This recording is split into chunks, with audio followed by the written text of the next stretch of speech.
Everyone has some sort of a closet that's become too small. A closet is no place to live, and I want to support as many people as I can in stepping out of that prison into the fullness of life that's waiting for them on the other side of that closet door. I'm Nancy Shadlock from Centered Life Coaching. Join me in listening to these Coming Out Chronicles. Get curious about your story, and then see what good things are waiting for you on the other side of your closet door. June Joplin, it's so wonderful to have you here with us today. Thanks so much for having me on. It's a real pleasure. So I would love to hear the nature of your coming out story that you'd like to share with us today. Sure. Well, I came out kind of to the whole world in June of 2020, so about 6 months ago. And I came out in a sermon that I was delivering for the church where I was serving as pastor. It ended up being the last sermon that I ever got to preach at that church. But the sermon itself, which I live streamed and which is actually still up on my old church's YouTube channel, like his, it's not gone viral like a cat video or anything, but like it's had like tens of thousands of views, and it seemed to have gotten a lot of attention, and Probably so some that's tension too. yeah, attention too, tension and attention, and yeah, so that's sort of the, what do you want to call that? That was kind of like the event itself, but the journey getting there was, I'm still kind of trying to sort out. So today is actually my 42nd birthday. So I came out at 41. Happy I birthday. became, thank you so much. I appreciate it. I became self-accepting at about 39, about 39 and a half. And I had spent most of the time up to that point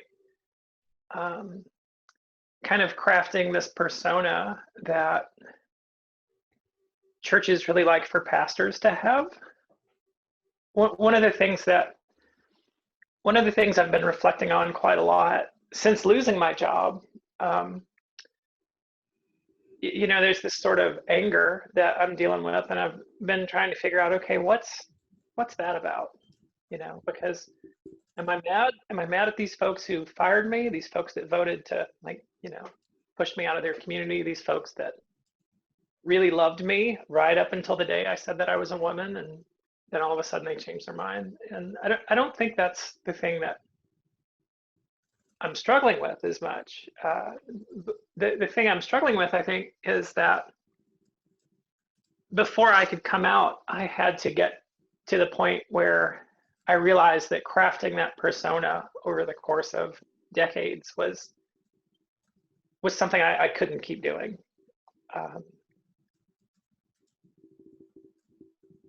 I began to sense my call into church ministry at about age 11.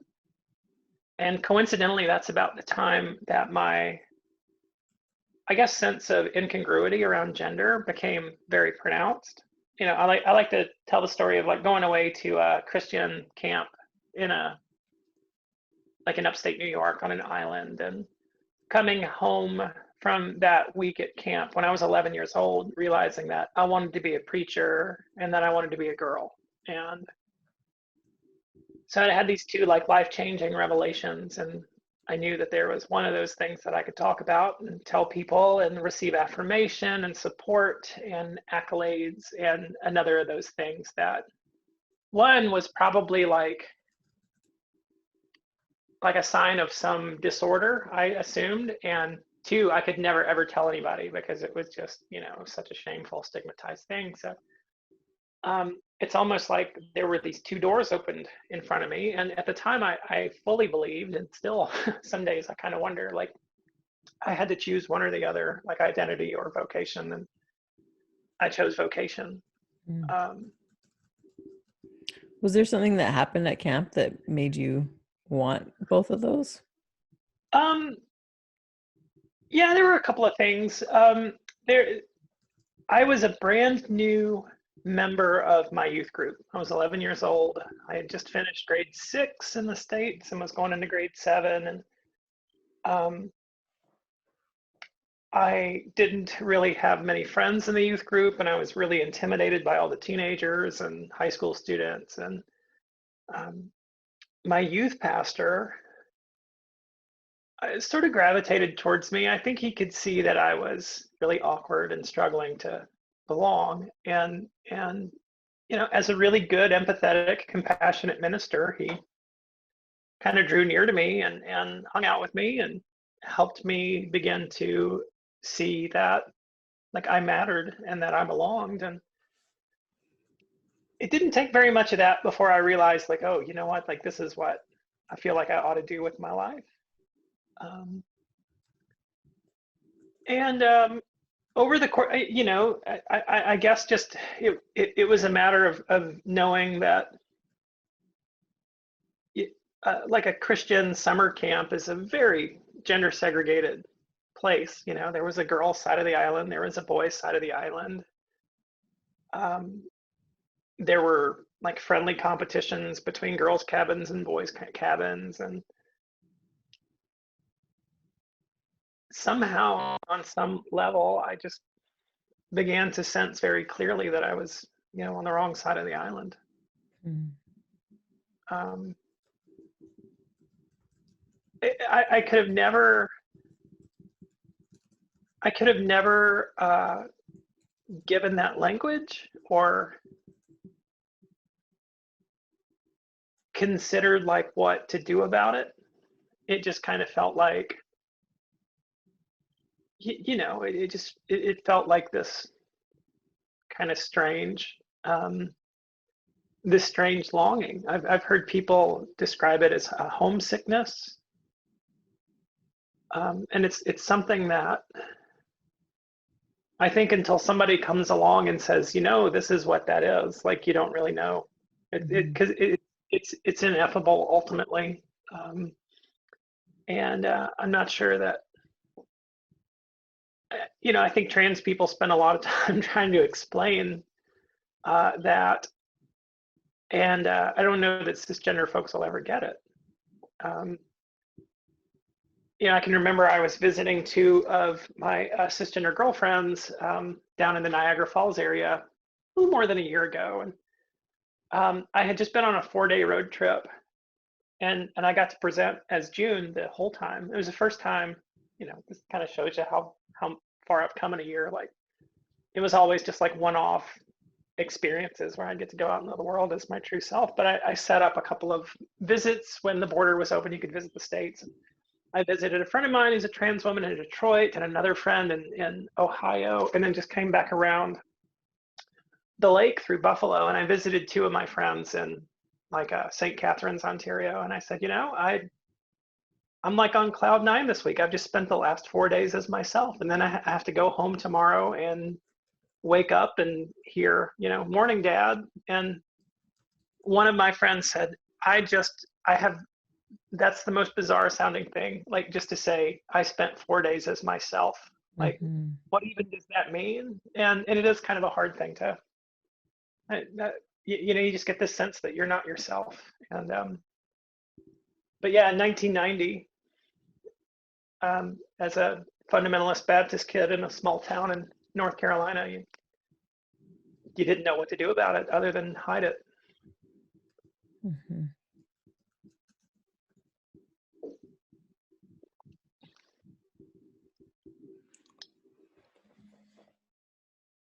Do your kids call you Dad?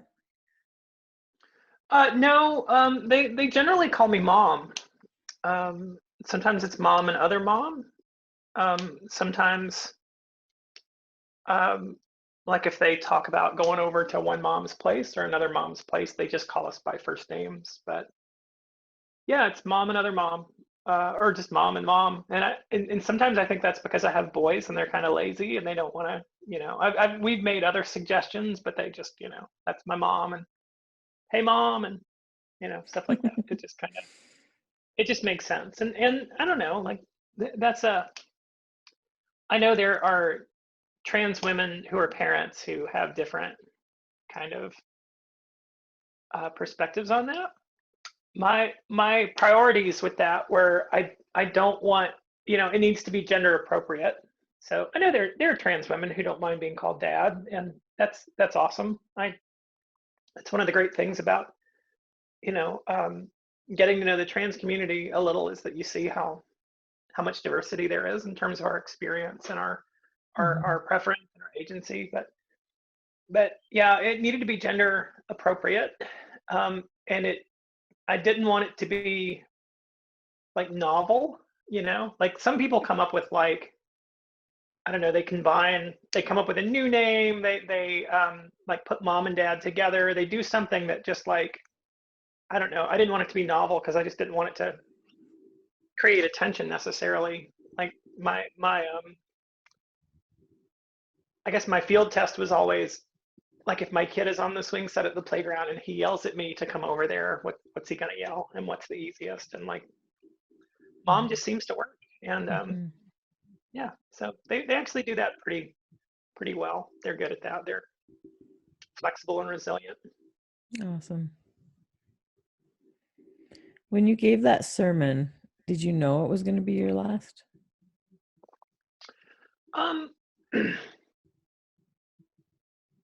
No, I didn't.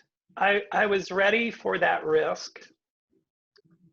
It felt important enough that if it were my last, I would have felt satisfied.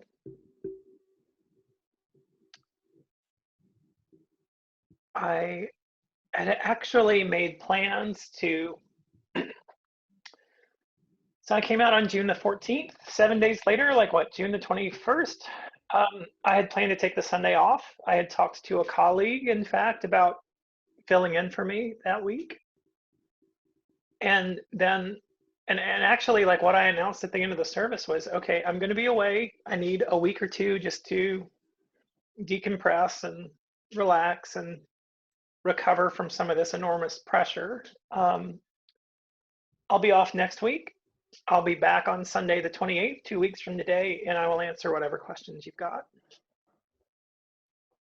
So that was my plan. The church leadership, the sort of board of directors, stepped in and made other plans, and I don't have any necessarily, like, criticisms of their plans. They just weren't the same as mine. So I was more or less relieved of preaching duty for the remainder of my tenure, and I asked about that, and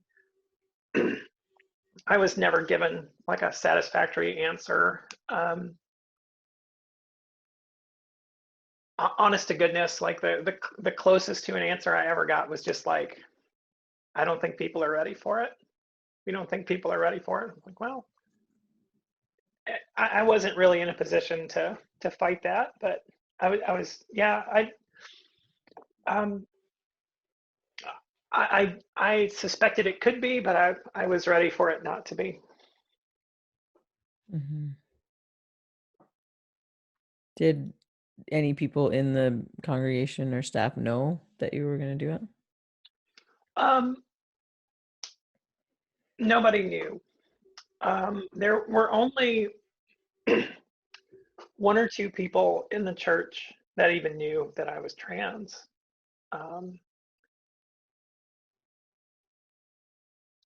Churches are really interesting in terms of social dynamics. There are insiders and outsiders. There are people that make things happen unofficially, regardless of what everybody's will is. And they can be really infuriating sometimes in that regard. And one of the things I resolved to do was not to create different levels of people being in the know. And I also didn't want to, after I came out, for people to say, oh, well, these people knew about this and they've been hiding it from us. So it was kind of one of those, like, she acted alone kind of strategies. So I had come out to a lot of people, in the like 14 months between becoming self-accepting and like coming out fully, but not at my church. And so yeah, it really caught everybody by surprise, and that's something that I was very intentional about. Mhm. I like this phrase that you used, became self-accepting.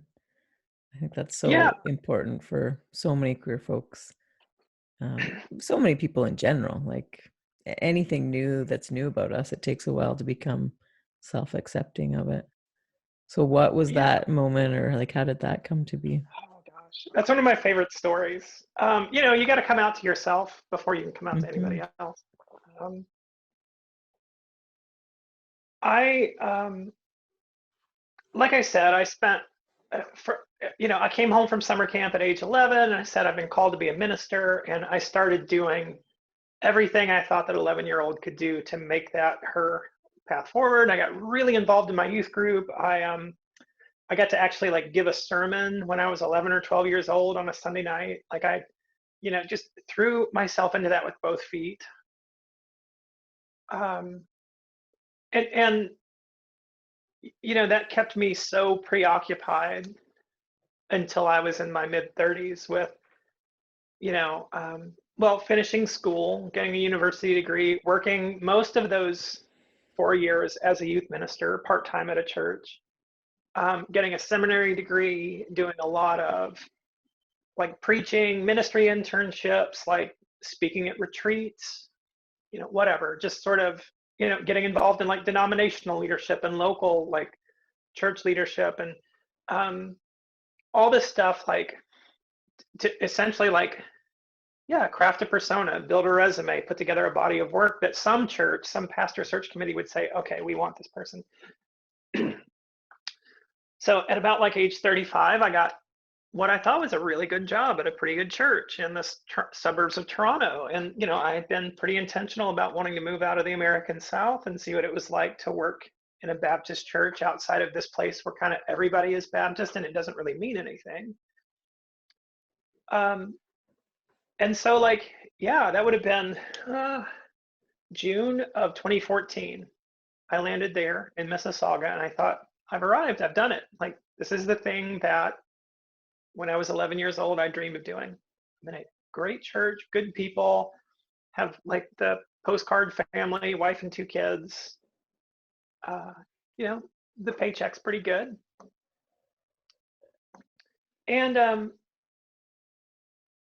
once the dust kind of settled there, I realized like, oh, wait a minute. Um, I'm still, um, I'm still struggling. There's still something that's off here. Hmm. You know, because we're living in Canada now, and it was something I was interested in as a kid, but never really got to do. And my kids were interested in it. We all kind of got into hockey. Uh, and one year I decided just, you know, again, because I just like kind of volunteering and doing stuff like that. I volunteered as the manager of my kids' hockey team. So not like coaching on ice, but like snack calendar, you know, team dinner kind of stuff. And the Ontario Hockey Federation required that adult volunteers undergo like a webinar in understanding like sex and gender identity, gender expression, and Hmm. basically how to create safe spaces and locker rooms for youth. And I mean, it was incredible. I thought it was Wow. amazing. I don't think a lot of the coaches really implemented it very well, but it even included things like, you know, hi kids, my name is Coach June and my pronouns are she and her. We're going to go around and introduce ourselves and give our pronouns now. And I was like, wow, that's kind of, I was blown away, because when you think of hockey, when you think of sports, I mean, I was an athlete. I tried to be an athletic kid, and locker room dynamics were brutal. Bus rides to and from track meets and soccer games with a lot of boys were really not my scene, you know. And so I was really impressed, but also like it was the first time I'd ever like seen all that stuff laid out Hmm. in a systematic way, and began to think about the differences between assigned sex and gender, gender identity, gender expression, and that there's a lot of fluidity there, and that you don't have to live and die with your assigned sex. And if you have this sense that it's not right, well, you're probably transgender. And so by the end of that season, I'm carrying around these new lessons in my head. That was Egal Canada put that together. They're headquartered in Toronto, and so I owe them a lot. That's incredible that a hockey team would do that. And Yeah, I love that that's remember part of your story, that you learned about this hockey. It's one of my absolute favorite things. I mean, and I'm still just like head over heels about hockey. Oh, it's Jessica or Jennifer. I think it's Jessica Platt played for the Toronto Furies, and she's a trans woman, and she's one of my heroes. Even I don't think she's playing professional hockey anymore, but yeah, it's really cool. My favorite team is the Carolina Hurricanes, because I grew up in North Carolina, and they did their Pride Night was over the top amazing. I thought. I think they get really high marks, and I know some folks kind of have mixed feelings about big corporate displays of pride like that, but there was a trans man who did the puck drop that night, and I just loved it, and it just, somebody like me who would be kind of nervous to go to a NHL game, to see that my favorite franchise did something like that, makes me feel a little better. Anyway, by the end of that season, I was just carrying around this fog and realized okay, June, you got to do something. And so on Friday, April the 13th, 2018, I was in my office at the church in Mississauga. It was one of these dreary, rainy days. Put on my coat, got in my car, and I drove to the Glad Day Bookshop in Toronto, right south of Church and Wellesley, right in the middle of the village, right in the historically LGBTQ neighborhood. And Glad Day is the oldest queer bookstore in North America. And I walked in there, and I was in tears, literally in tears. And I said to one of the employees, I have questions about my gender identity. What do you think I should be reading? And so they suggested a couple of books, Redefining Realness by Janet Mock, I think was the main one, because it had just come out. And they could see how troubled I was. And they said, well, the 519, which is the Queer Community Center there in Toronto, it's just up the block. You can go and talk to somebody there, and they can do a therapy intake. So I said, okay, I'm going to do that. And I did. And, within a couple of, I mean, that was the day I finally said to myself, June, you can't keep ignoring this. You've got to. It was the first time I'd ever said out loud to anybody, I have questions about my gender identity. I have questions about, and within a couple of weeks, I had a therapy intake appointment, and I was finding community online, in some, chat rooms and social media. And I joined Twitter. I had been on, I had my old Twitter account, but I joined Twitter as a woman, as myself. And well, I think early on, I just said I was questioning, gender fluid, I don't know, had a female name, and started to connect with other trans people on Twitter. By the end of the summer, I was seeing my therapist, and they were calling me Alexandria, which was the name I tried on for a while when I first kind of became self-accepting. And I think before fall, I was going to therapy, presenting female, and starting to build just enough confidence to take those first steps out into the world. So that was more than 2 years ago. I was an emotional wreck there for about a month after that. It just felt like my whole world had collapsed, and I realized that this was going to change everything, and maybe,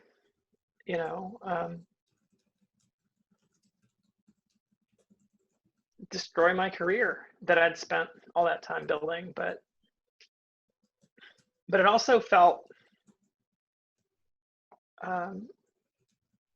it felt like that homesickness that you can't describe that I felt as a little kid was finally starting to subside.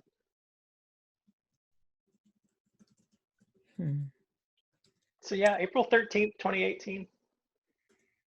That was the day after my birthday, and I was very pregnant with my daughter. Oh. And we had just had our son. My wife and I were pregnant at the same time, and so we had a newborn, and we were waiting like any day now my daughter might be born. It was a crazy time. So I can remember those days very vividly too. I was actually in Glad Day for a minute or two last Saturday night, because I was visiting a friend near the village, and ahead of the lockdown, like the village was just jumping. Every patio was full, and but I had really wanted, I couldn't because of the lockdown earlier this year, but I really wanted to pop into Glad Day on that anniversary and just to like find anybody and say, look, 2 years ago I came in here in tears and like, thank you. Yeah, that was such a rough experience, but in some ways it was really it felt like a relief to not be, I don't know, just not to be acting like I was okay when I wasn't anymore. It's such a dichotomy to be like on the brink of, I could be blowing up my whole life, and yet if I don't do this, I'm going to blow up my whole life anyways, like because that homesickness was probably getting so strong.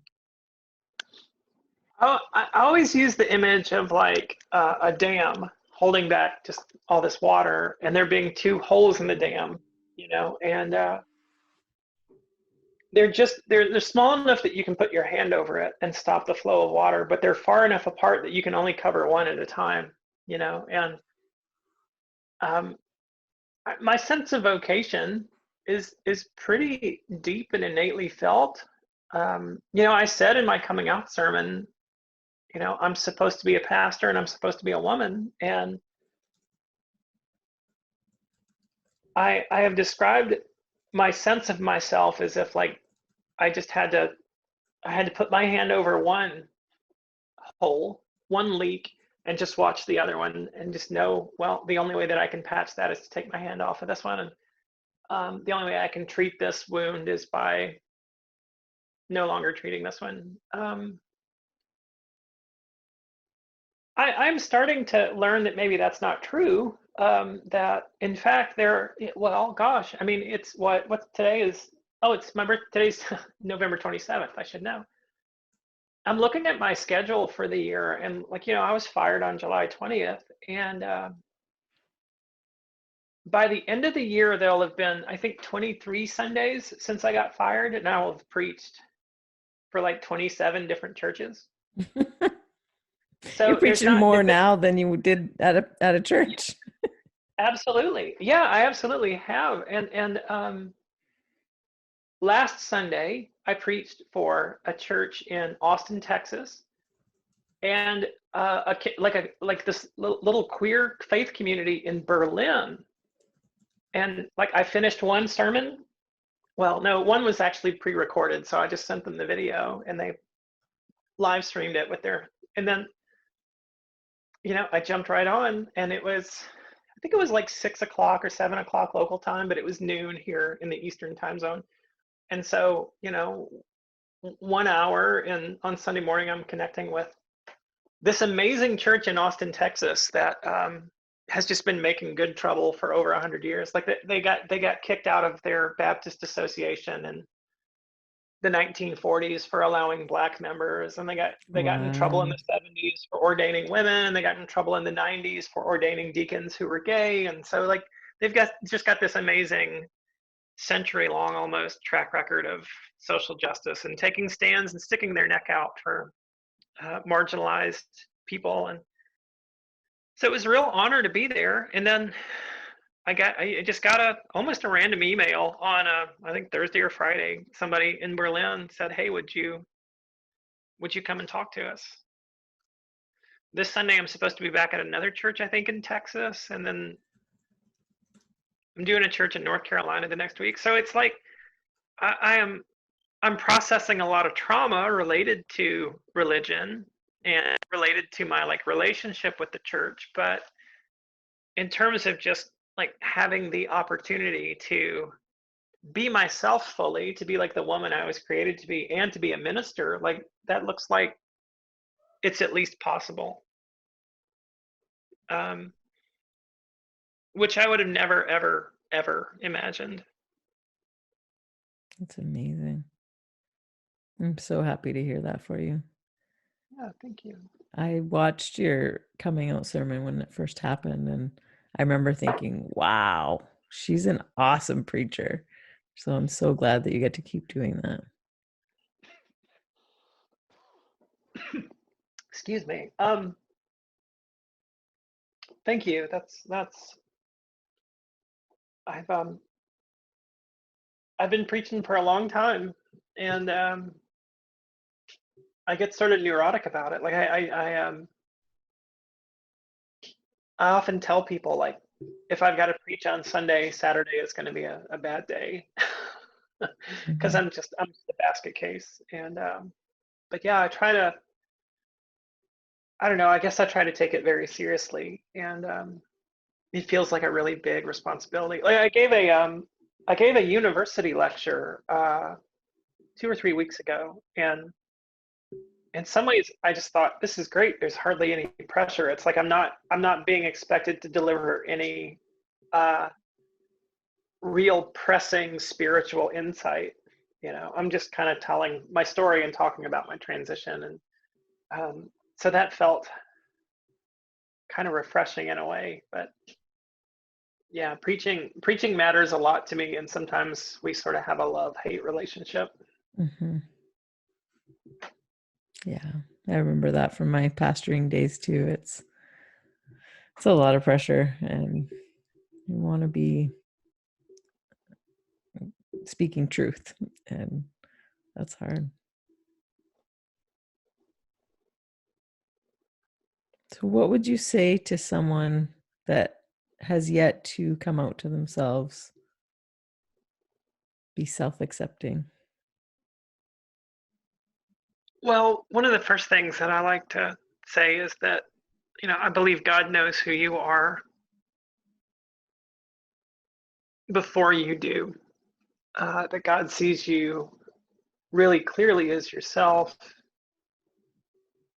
even when you don't. I had my 13th ordination anniversary in October, and I made a post on Facebook about this, and I basically said, I posted an old photo and said, I take a lot of comfort in the conviction that on the day I was ordained, God essentially was saying, well, you can call her whatever you want to today, but like that's June, you're ordaining.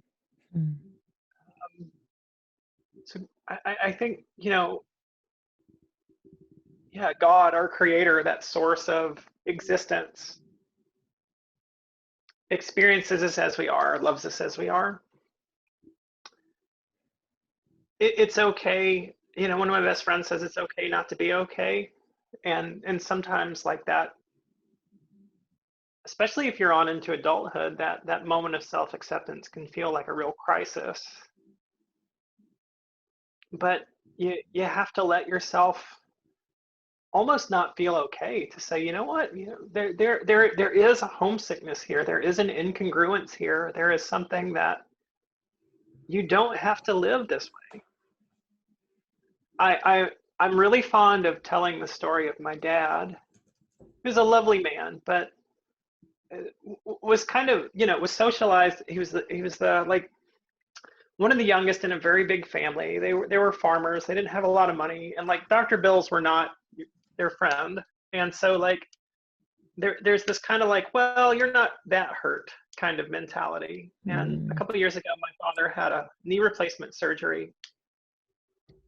And afterwards, his doctor said, or the surgeon said, look, this took longer than it should have, because when we opened up your knee, we found that you had a torn meniscus.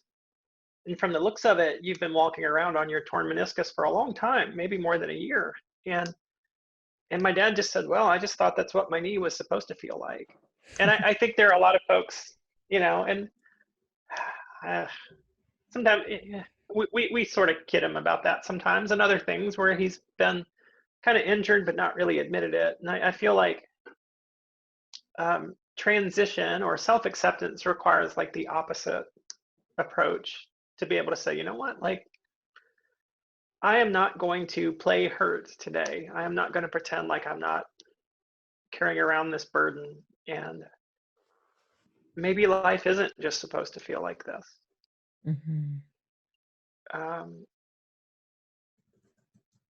So yeah, I mean, if the self-acceptance is a matter of accepting that maybe you're trans, that maybe your assigned sex and gender are not the same, then yeah, I mean, the journey of self-acceptance is really a journey of healing, even if it does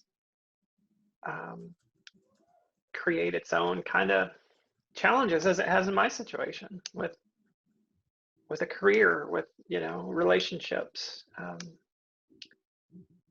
I one of the things I said, early on was, yeah, I've gotten fired. That sucks, but a bad day as my authentic self is better than a good day when I was repressed and in the closet. Because at least you kind of, you have that baseline of knowing that you are who you're supposed to be, and you can confront whatever life throws at you without having to put all the energy into being somebody that you're not. Yeah. Ain't that the truth? Yeah, it's pretty amazing. Being able to create that baseline for yourself where you are who you are and not hiding. There's so much freedom in that. My therapist said to me a couple days ago, she said, because I struggle a lot. My life's not really, I mean, some good things have been happening for me since I've come out, but there's just, there's still a lot of question marks and a lot of things are in flux. And she said, like, you are in a couple of days going to experience your first birthday as June Joplin, and as fully yourself. And you need to celebrate that. You need to recognize, like, that's a big deal that you've gotten to that point. And I had another friend this week who, as I've started writing out my Christmas cards, and she said to me, like, you're not going to have to pretend this year with your Christmas cards. You're just going to be able to write your real name on there. And that hadn't dawned on me, but yeah, I started making out Christmas cards. And when I got to the point where I had to write in June Joplin, I just thought, oh my gosh, like, look at what I am doing. And it's, again, I think cis people must hear stories like this and think, oh, that's strange. But no, I mean, it just, you fight so hard just to become yourself, and it feels like such a precious thing. Even little mundane expressions like signing your name to a Christmas card all of a sudden feel like these powerful assertions of life. Liberation. Yeah, absolutely. That's so beautiful, June. Thank you for sharing your story with us today. Yeah, it's been really lovely. Thanks for having me. Thanks for listening to the Coming Out Chronicles. If you enjoyed it, give it a like. And if you think it would be helpful for someone else, please share it with them. If you'd like to connect with me, reach out on social. I'd love to support you on the next chapter of your coming out story. Until next time, this is Nancy Shadlock from Centered Life Coaching.